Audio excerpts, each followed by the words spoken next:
体育运动是会背离观看者的。那我们就是很多在治疗精神方面这个疾病的时候，对于患者穿的衣服的颜色也是，如果它是一种有晕眩的这样的一个患者，你又给他穿一个红色的衣服，那可能就会加剧他的这样的一个病情。就是色彩也是在我们经常现在有一个专业就是色彩疗愈，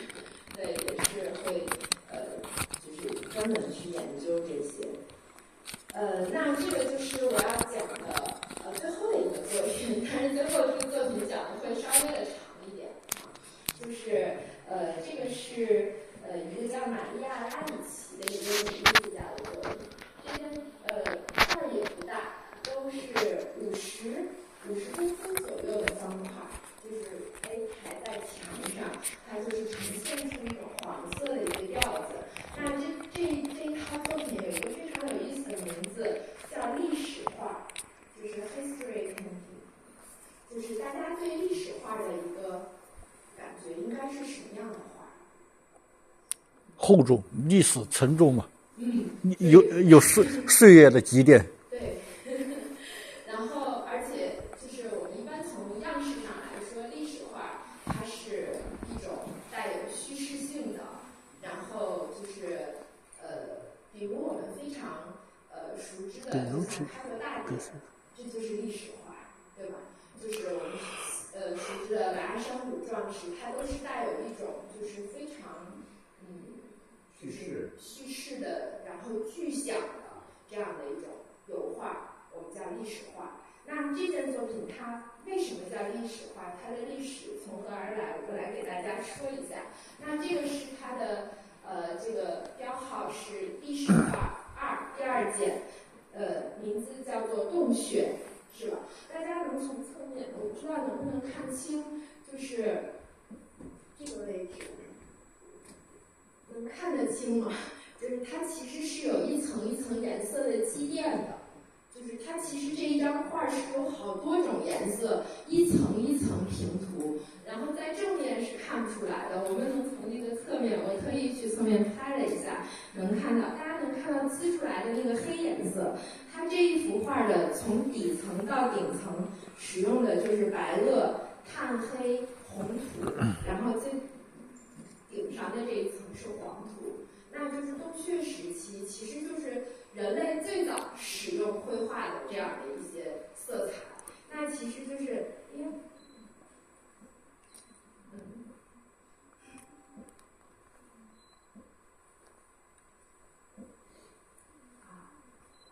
就是从这个时候来的。这个是肖维岩画，还有我们的那个广西的，突然间广西花山，对，就是特别早时期的这样的一些绘画，它都是使用红土和动物的油脂做一个我们叫彩色剂，然后红土画的一些作品。那个都是当时我们说原始人类所使用的最早的一些颜料，就是从家门口抓起来的这样一把土。但是只有这种土才能流传千年呢。对。你那很多人造的，几百年、100年就没了。对，那这个是就是2012年的时候，当时我们在台南艺术大学做的一个展览，然后就是我自己我们从大陆到处去，就因为我有这个习惯，就是到哪都去采土，然后用土回来自己画画。然后这个是当时我自己在这边收集了一大箱子，来自我每次在采这个土的时候，我都会把它不同的就是那个采土的那个经纬度的位置记下来。记下来以后，我就把它按照色相排成了一条彩虹，就是最那边的那个。然后有一些这个灰色的这种，有一些是当时我们也是在那个台南，就是去它那个火山喷发过的那个地方采的一些土的颜色。那我今天在坐飞机下降的时候，我看到那个机场附近就是有那个建筑工地，然后里面土也是红的，很红，很好看。其实小朋友们都可以试着把它拿来直接画画笔。那第二件作品就是它的这个8号叫埃及。那这件作品它所使用的颜色，这个我们就能看得很清楚了，它侧面一层一层叠加出来的这些颜色，它从最底下的是靛蓝，然后在上面就是蓝玻璃，蓝玻璃也就是埃及蓝，然后石青、沉沙、石绿，最上面的这一层是瓷黄。那这个是我在大英博物馆里面看到的一个从卢克索神庙发掘出来的当时的一些颜料以及画家画画用的工具。那这个就是当时他们画画用的调色板，一个小小的像我们现在的那个化妆的那个眼影盒一样。然后这个就是埃及蓝。化学名叫什么？是瓷黄，然后上面这2块是石青。埃及蓝。埃及蓝就是一个非常就是有一点点湖蓝色相的一种颜色，然后也是因为我自己很喜欢蓝颜色，就是对各种蓝都很有兴趣，也非常喜欢埃及蓝。然后它是人类最早合成的一种颜色，我记得是埃及蓝，然后还有中国的汉紫，就是兵马俑的身上。其实兵马俑在出土刚开始的时候，它是带颜色的，然后就是它身上会有那个紫颜色，都是属于人类文明里面特别早期，就是最原始的这样的一种化学的一种方式合成出来的一种颜色。因为自然界的冷色，尤其是非常鲜艳的冷色，是非常难获取到的。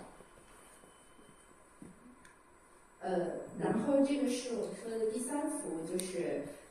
他给它命名叫希腊。我一直不太明白这为什么叫希腊，我还跟一个希腊朋友讨论过，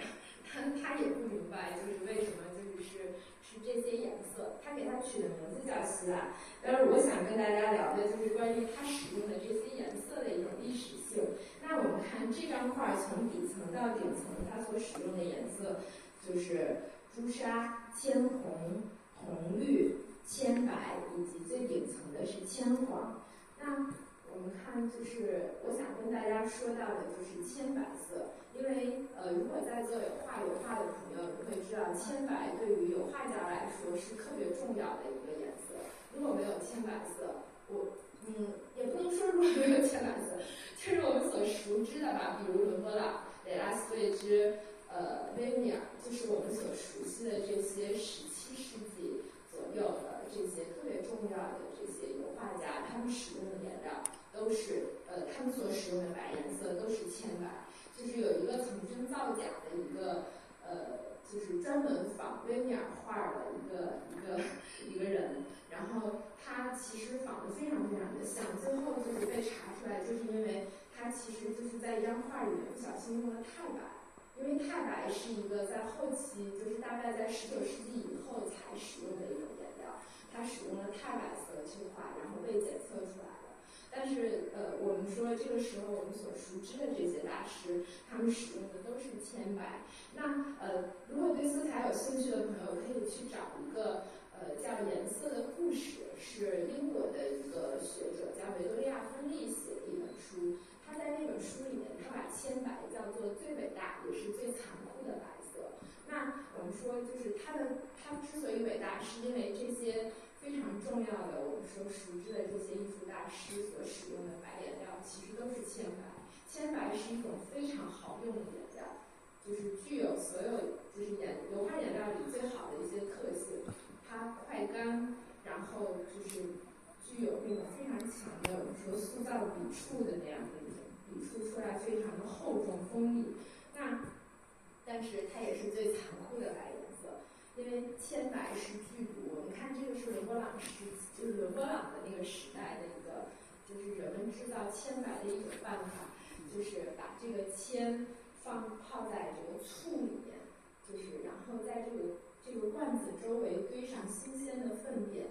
然后在特别高温的情况下让它发酵，大概3个月左右就会出现那个铅上面就会出现一片一片的那个白颜色。这个也是为什么铅白叫 flake white 的原因，就是它本身的那个性状决定了它叫这个颜色。醋酸铅吗？是不是叫醋酸铅呢？化学是有可能，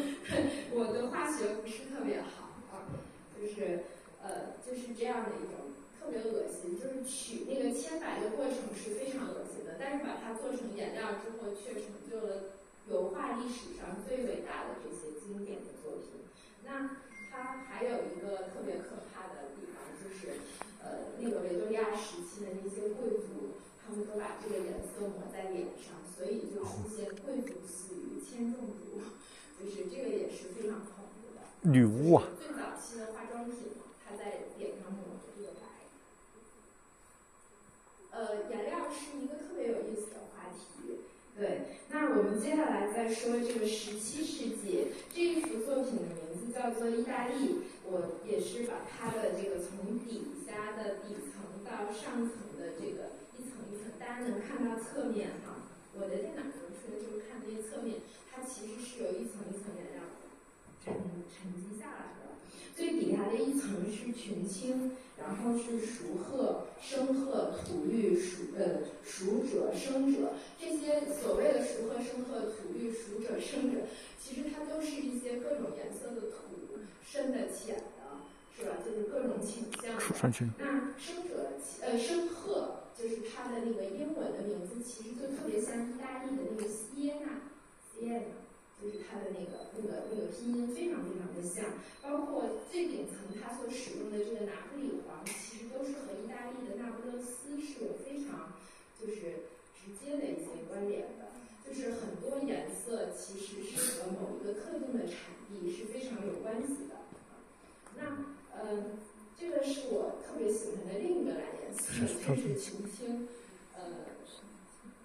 就是大家如果有玩手串的，就是你会知道那个青金石，就是它其实是非常重要的一种颜料。对，就是最上好的青金石的产地是阿富汗的萨尔桑。那我们就是山里面开凿出来的这样非常好看的一种深蓝色。那这个是我在伦敦的那个温莎牛顿，它的那个总部，就是看到在他们的那个展柜里面有一个就是我们看限量版的一个水彩颜料的盒子，它的这种金和这个深蓝的这样的一种配色关系，其实也是来自于青金石，因为青金石本身它里面的这个黄铜矿和那个蓝的那个对比就是金和深蓝啊，就是这样的一对颜色关系，其实也是我们今天在设计里面经常用的一对特别经典的，就是特贵气的一种颜色的一个感觉，也是来自于这样一个其实是自然的一个就是配色。那群青会用在哪些画里呢？比如说我们说科泽尔敦煌的壁画里面没有群青，敦煌的那个蓝是石青，那科泽尔它更就是离中亚更近，然后这个里面的这些神的这些飘带啊，他们的衣服呀，会包括这个须弥山会使用群青。然后我们最熟悉的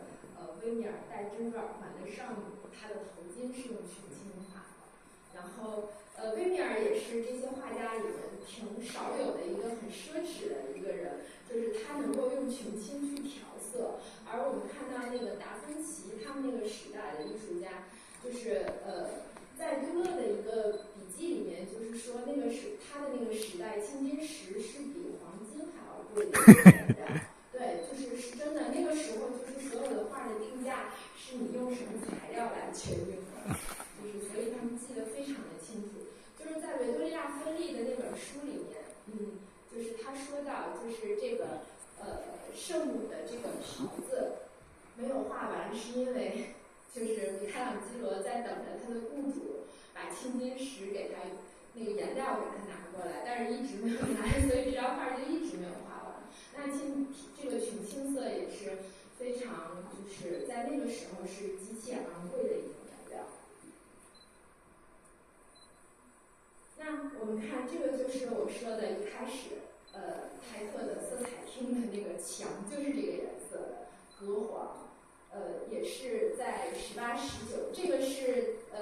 玛利亚拉里奇的这个作品的第35号，叫18、19世纪。那我们看侧面，就是这个镉黄就是一种极具，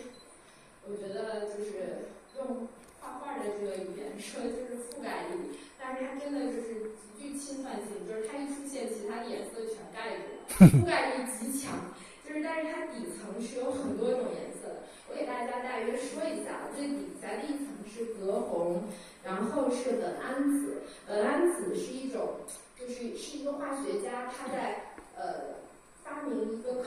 就是当时应该是在寻找一种抗疟疾的一种药，在寻找那个药的过程中合成出来的一种紫颜色，叫苯胺紫。但是那个就是紫颜色，我们知道，其实在古代的时候，就是它，尤其是在中世纪，就是欧洲的贵族穿的那个袍子是紫色的，而那个紫色其实用的是一种来自地中海的一种螺，叫骨螺，就是骨螺它分泌出来的液体，对，用那个东西去染，所以就是那个衣服其实臭臭的，他们就要用大量的香水去遮盖那个臭臭的那个味道。就是在维多利亚那个芬利那个书里面，他给那个紫色叫海蜗牛的眼泪，我觉得也是很浪漫的一个说法。有兴趣大家一定要看看那本书啊。然后我们说苯胺紫是骨螺的那个紫色的一个替代物，它就使得颜料变得不那么贵了，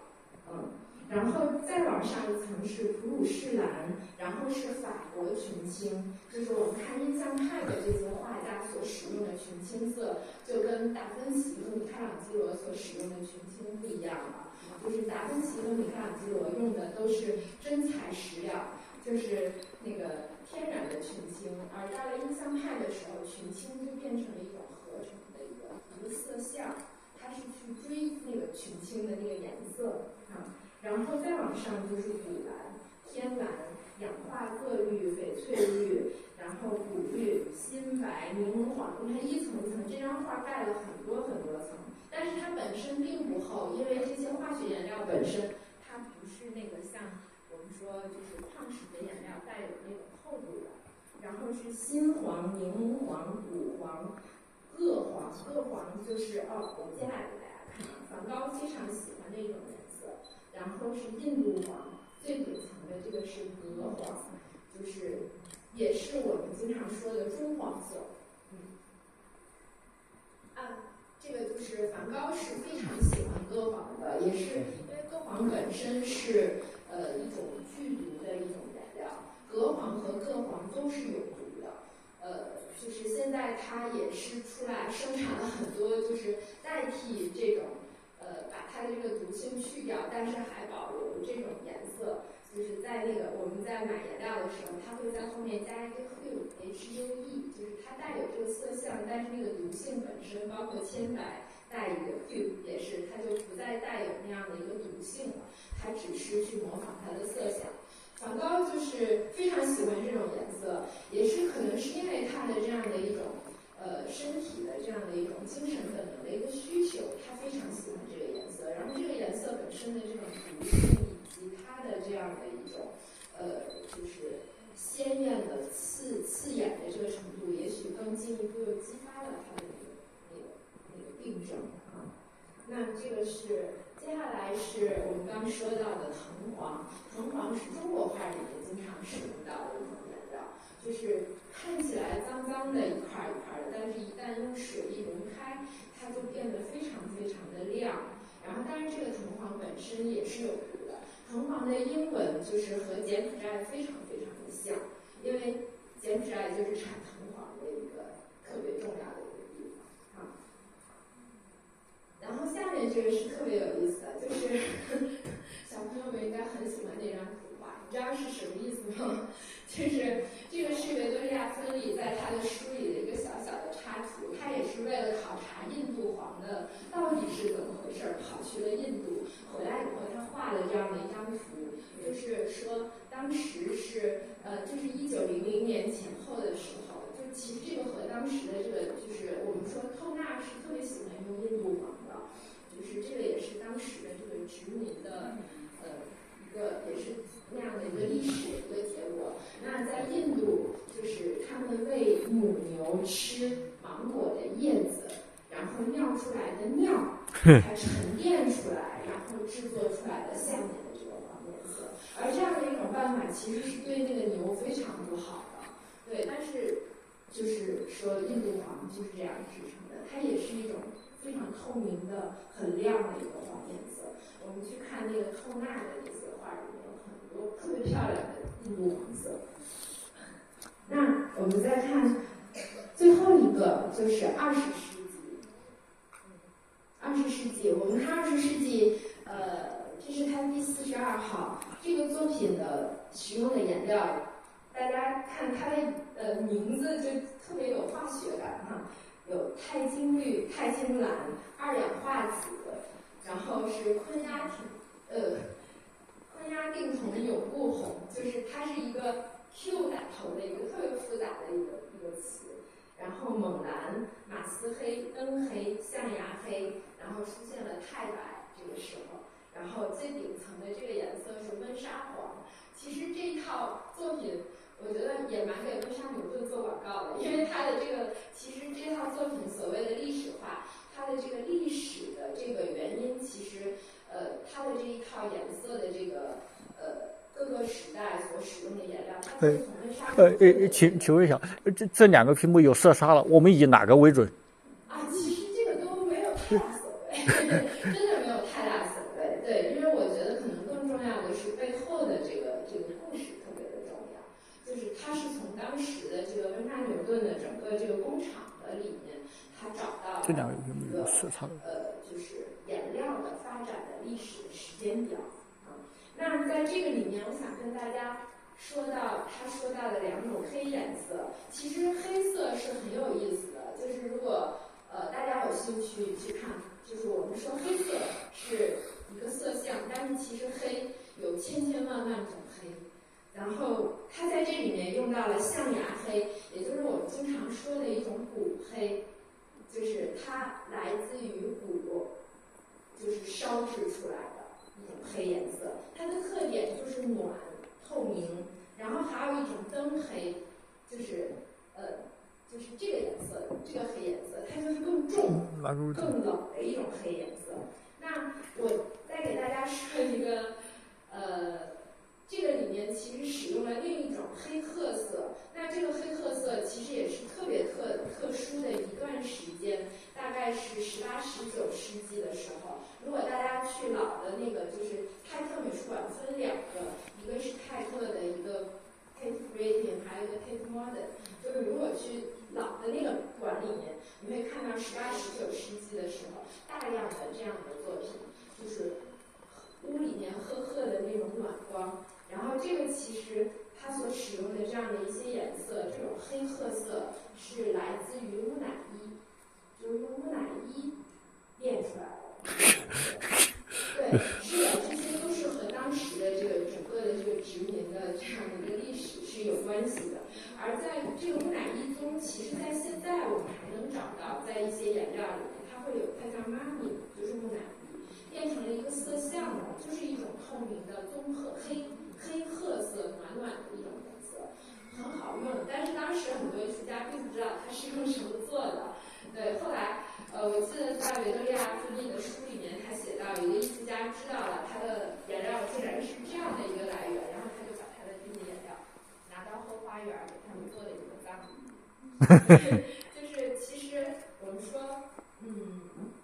就是以前的画家他获得这些。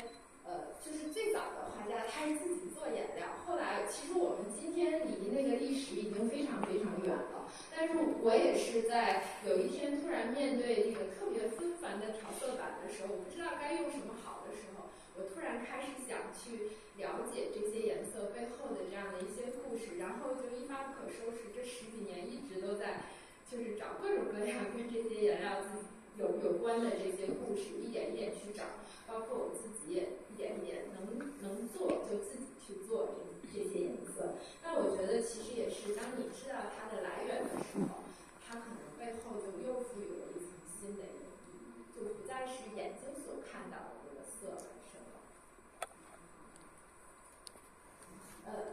这个也是一本很有意思的书，就是泰特现在色彩出的一本书，就是色彩一个视觉史。他说就是色彩就是无论从实践还是观念上说，它都是它所处的那个时代的一面镜子。就是其实我说我们觉得就是我们经常说色彩和审美有关，而审美其实也是和时代有关的，它是和很多非常复杂的方方面面生活经验都是关联在一起的。那我今天也是想就是用这个泰特美术馆的这样的几件展品，然后能够试图把我想说的色彩背后的这样一些丰富的一些故事跟大家一起来分享一下。那这个里面就是有黄土，有红珊瑚，有雄黄、白垩、石绿、石青，大家看到的那个印度黄、茜草红，然后藤黄、青金石。那这个就是我说的那个海蜗牛的那个眼泪，就是一种后来对这个紫很贵的，后来就出现苯胺紫以后，紫色一下变成了一种很便宜的颜料啊，